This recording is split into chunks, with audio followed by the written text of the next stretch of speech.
Mister Kanjilal जी Mehta, yes sir. हमें बताया गया है कि आप अपना केस खुद डिफेंड करेंगे। हाँ जी, मेरे पास कोई दूसरा रास्ता ही नहीं है मिलोड। सारे के सारे वकील डरे हुए हैं, तो मजबूरी में ये केस अब मुझे ही लड़ना पड़ेगा। My lordship, it's a baseless appeal. A publicity stunt. There is no cause for action which can be proved in court. So I suggest, under Order 7, Rule number 11 of the Code of Civil Procedure, this case be straightaway dismissed for want of cause of action. Milord, मैं इतनी ज्यादा अंग्रेजी तो समझता नहीं हूं, लेकिन इतना समझ गया हूं कि साहब ये कह रहे हैं कि इस केस को इसी वक्त बंद कर दिया जाए। बराबर है, आप सही कह रहे हैं। मुझे तो इस केस की झंझट में पड़ना ही नहीं मिलोड। हम तो गुजराती लोग हैं, धंधे वाले। भगवान हो या ना हो, इससे मुझे कोई फर्क नहीं पड़ता। ये तो इंश्योरेंस वालों ने कहा कि भगवान ने तुम्हारी दुकान गिराई है या भगवान की वजह से मेरी दुकान गिरी, तो मैंने कहा ठीक है, भगवान मुझे उसके पैसे दे दे, केस खत्म। लेकिन भगवान तुम्हारी दुकान क्यों गिराएंगे? मूर्ख कहीं का। स्वामी जी प्लीज, जो कुछ भी कहना है विटनेस बॉक्स में आकर कहें।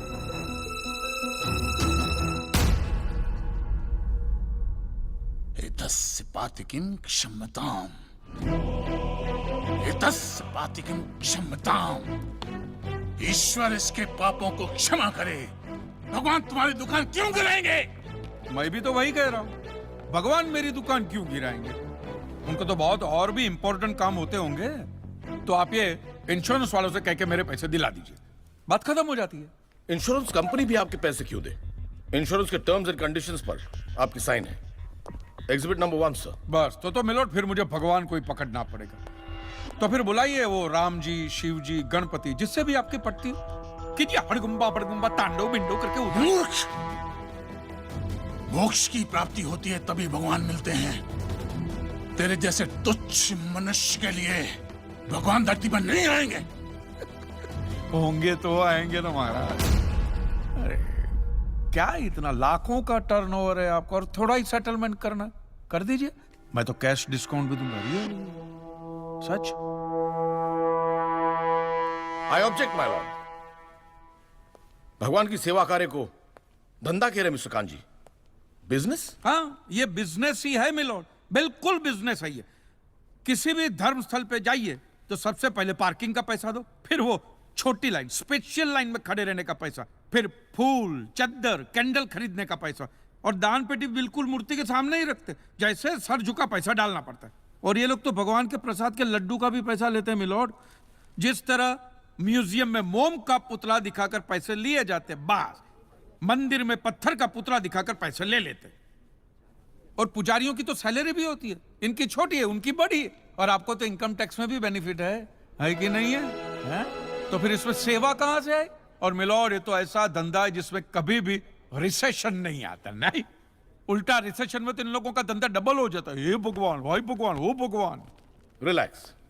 चलो मान लीजिए कि ये लोग धंधा करते हैं, फिर भी आपको पैसा क्यों दे? इंश्योरेंस में आप प्रीमियम भरते, इसलिए आप इंश्योरेंस से पैसे मांग सकते हैं, लेकिन मंदिर वाले आपको पैसा क्यों दे?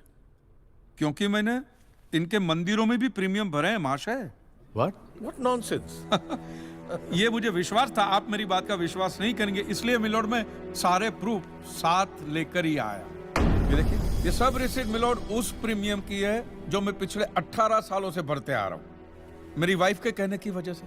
ये देखिए, पहला प्रीमियम मैंने भरा था 1501 रुपये का, साउथ में बहुत बड़ा मंदिर है, उसमें मैंने पैसे भरे थे। देखिए, फिर ये देखिए, हर साल 1000 रुपए भर रहा हूँ आपके गणपति के स्टॉल में। देखिए, उसे स्टॉल नहीं मंडप कहते हैं। मिलोड, वो मेरी सासू माँ बीमार रहती थी, तो मंदिर वालों ने कहा कि 11,000 रुपया दो, पूजा कराओ, फिर देखो। तो पूजा कराई और सासू माँ टपक गई। चलो वो तो अच्छा हो, लेकिन 11,000 भी गए, और एक भी रुपया रिफंड का नहीं दिया उन्होंने मुझे। फिर ये देखिए, ये मस्जिद का चंदा, दरगाह की चद्दर, चर्च की कैंडल, फकीर की झोली, बाबा की अगरबत्ती, माँ की चुंदड़ी, टोटल में 10-10.5 लाख रुपया इन सारी दुकानों में भर चुका हूं। बस! बस! क्या दुकान लगा रखा है? इसे मंदिर कहते हैं, मंदिर! और मंदिर में लोग अपने परिवार की शांति और समृद्धि के लिए अपनी इच्छा से पैसा देते हैं। तो मैंने भी मेरे परिवार की शांति और समृद्धि के लिए ही पैसे भरे थे महाराज, कोई गन्ना चूसने के लिए इन्वेस्ट नहीं किए थे। लेकिन आपके भगवान ने मेरी शांति उखाड़ के फेंक दी, क्योंकि भूकंप तो मिलोट सिर्फ भगवान ही ला सकते, इंसान के बस की तो बात है ही नहीं। तो मुझे बताइए, मेरा हक नहीं बनता भगवान से पैसे वसूलने का? मिस्टर कांत जी, आपका झगड़ा भगवान से है ना, तो डायरेक्ट भगवान से पैसे मांग लीजिए ना, मंदिरों के पास क्यों मांग रहे हैं? वकील साहब, आपके घर में बिजली या इलेक्ट्रिसिटी कौन सी कंपनी की आती है? रिलायंस की ना। तो घर में जब कभी भी बिजली का प्रॉब्लम होता है तो आप रिलायंस की ऑफिस में ही फोन करेंगे ना, सीधे अनिल अंबानी को तो नहीं बुलाएंगे ना। अनिल भाई आओ लाइट गई, अनिल भाई आओ लाइट गई। साइलेंस। आप कहना क्या चाहते हैं? What do mean? ये जो साधु यहाँ है, ये जो पंडित जी यहाँ है, ये क्या भगवान के ऑफिसर्स है? नहीं, ये लोग ऑफिसर्स नहीं है भाई, ऑफिसर तो पढ़े लिखे लोग होते हैं। ये लोग तो देखो मुंह देखो, सेल्समैन है मिलोड, सेल्समैन। ये भगवान के कलेक्शन एजेंट है, क्योंकि इन्होंने भगवान की फ्रेंचाइजी ली। न्यायाधीश महोदय, ये मनुष्य नास्तिक है। जो ये कह रहा है उसका ज्ञान स्वयं से नहीं है, परंतु हम तो साधु हैं, इसे क्षमा कर देते हैं। लेकिन इस अधम पाप के लिए दुनिया इसे कभी माफ नहीं करेगी। तेरा घर से निकलना कठिन हो जाएगा अगर भगवान के विरुद्ध कुछ भी कहा तूने। मैया मोरी, ये आपको मेरी चिंता हो रही है कि मिलोड के सामने मुझे चेतावनी दे रही हैं? हमें जीव मात्र की चिंता है। तो फटाफट पैसे निकाले, बात खत्म कीजिए फिर। My Lord, this is enough. ये डोनेशन रिसीट्स है, जनरल सबमिशन। भगवान और मेरे क्लाइंट के बीच कोई एजेंसी एग्रीमेंट नहीं है।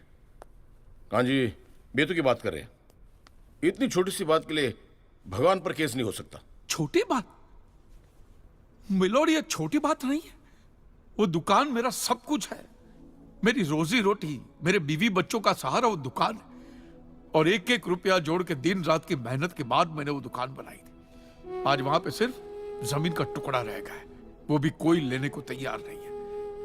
ये मंदिर वाले कहते हैं श्रद्धा से दान दो, आपका कभी बुरा नहीं होगा। और ये इंश्योरेंस वाले कहते हैं टाइम पे प्रीमियम दो, बुरा हुआ तो हम है ना। तो मैंने तो दान भी दिया है मिलोड, और प्रीमियम भी भरे, और आज दोनों के दोनों ने हाथ ऊपर कर लिए। मैं एक मामूली आदमी, मिडिल क्लास मैन, मेरा परिवार, मेरे बीवी बच्चे रास्ते पे आ जाएंगे। नहीं मिलोड, आपको मेरी बात इस अदालत में रखने का मुझे मौका देना ही चाहिए, और भारत का संविधान भी मुझे मेरी बात इस अदालत में रखने का हक देता है। Please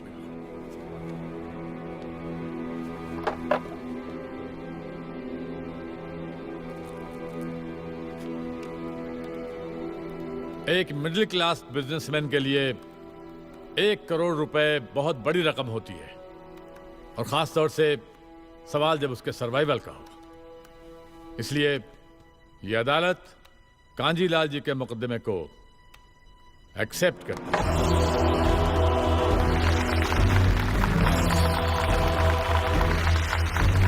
silence. और सारे एविडेंस और आर्गुमेंट्स को अच्छी तरह एग्जामिन करने के बाद यह फैसला देगी कि मिस्टर कांजीलाल को इनके पैसे मिलेंगे या नहीं। अगर मिलेंगे तो कौन देगा, इंश्योरेंस कंपनी या फिर मंदिर? Court is adjourned for the day.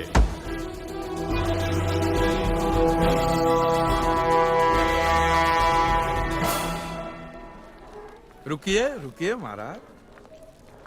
अब आप लोगों को जितनी पूजा करनी हो, आरती करनी हो, जितना घंटा हिलाना हो, सब हिला लीजिए आप।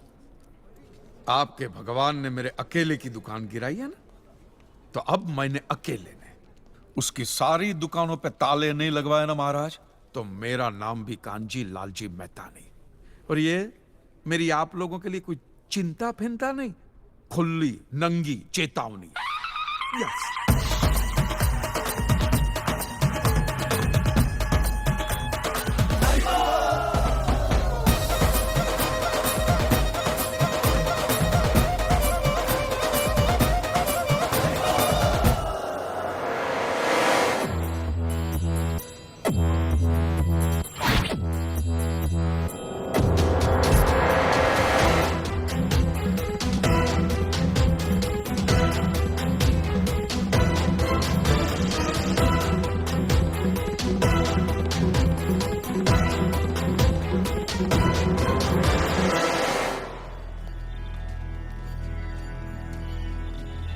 यहां से तो सुरक्षित निकल जाओगे, सरकारी जगह है।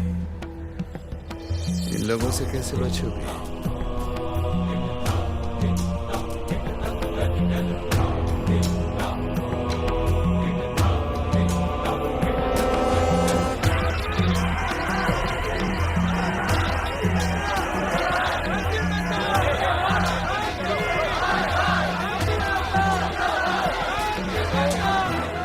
सरकार, केस एक्सेप्ट हो गए। अब क्या करें? मुझे सुशील और बच्चों की फिक्र हो रही है। मैं टैक्सी में आता हूँ, तू जा लेकिन जल्दी। मैं तुझे अकेले छोड़ के कैसे जा सकता हूँ? अरे मैं पुलिस स्टेशन जाऊंगा ना प्रोटेक्शन के लिए, तू इसको भी घर पे छोड़ दे। जा, संभाल के जाना बेटा। जा जा जा, निकल निकल निकल। छोकरे लोग तैयार है ना? ठीक। हाँ, एक बात ध्यान रहे, कांजी के लिए इस रात की सुबह नहीं होनी चाहिए बस। वो देखो, वो रहा।